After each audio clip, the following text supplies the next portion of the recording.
আসলে ভদ্র ভাষায় তো গালিগালাজ হয় না।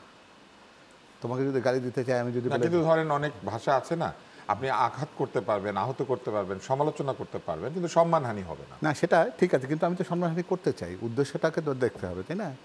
যদি গালিগালাজ করার উদ্দেশ্যে যদি প্রতিপক্ষ যদি ব্যথাটা পেলো কি না পেলো এটা যদি নিশ্চিতই না হওয়া গেল, তো ওই রকম গালিগালাজ করার তো কোনো মানে নেই।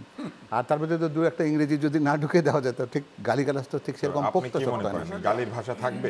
গালির ভাষাটা সবচেয়ে কদর্য যে অনুষঙ্গ যুক্ত হয়েছে বা সংস্কৃতিতে যেটা যুক্ত হয়েছে, এবং রাজনীতিবিদরা যেন এরকম একটা প্রতিযোগিতায় নেমেছেন। বিশেষ করে আমরা কোনো কোনো জায়গায় এমনও কথাবার্তা বলতে শুনছি যেটা হয়তো আগে একসময় ছিল যে পরিবার সবাই কিছু কিছু ছবি দেখতে পেত না একসাথে সবাই মিলে বসা।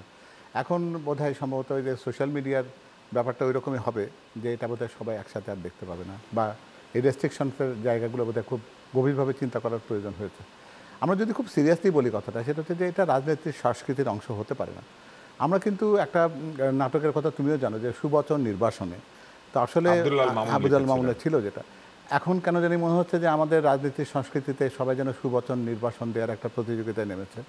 এটি একটি খুবই খারাপ প্রবণতা, এবং এটা যদি প্রজন্মান্তরে যদি এটি সঞ্চারিত হয় তাহলে আমরা ভবিষ্যতের জন্য খুব ভালো রাজনীতি পেতে যাচ্ছি না, এটা বোধহয় নিশ্চিত করে বলা যায়। এর সাথে আরও যেটা হয়েছে কি, ভাষা প্রয়োগের ক্ষেত্রে আঞ্চলিক কথাকে বা আঞ্চলিক ভাষাগুলো যখন বিশেষ করে কোনো কোনো জায়গায় কোনো কোনো আঞ্চলিক ভাষার কিন্তু প্রচণ্ড দাপট রয়েছে।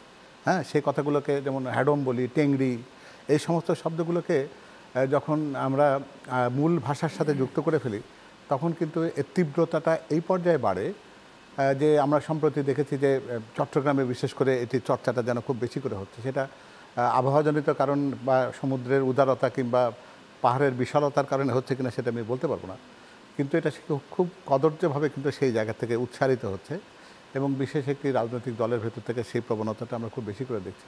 আমার মনে হয় যে সংযত হওয়ার সময় এসেছে, সবার বোধহয় এখন বোঝা উচিত যে সুস্থ রাজনীতি যদি আমরা করতে না পারি তাহলে জুলাই অভ্যুত্থানের পর আমরা যেরকম বাংলাদেশ দেখতে চাইছিলাম সেটাকে সত্যি সত্যি আমরা কখনো দেখতে পাবো কিনা।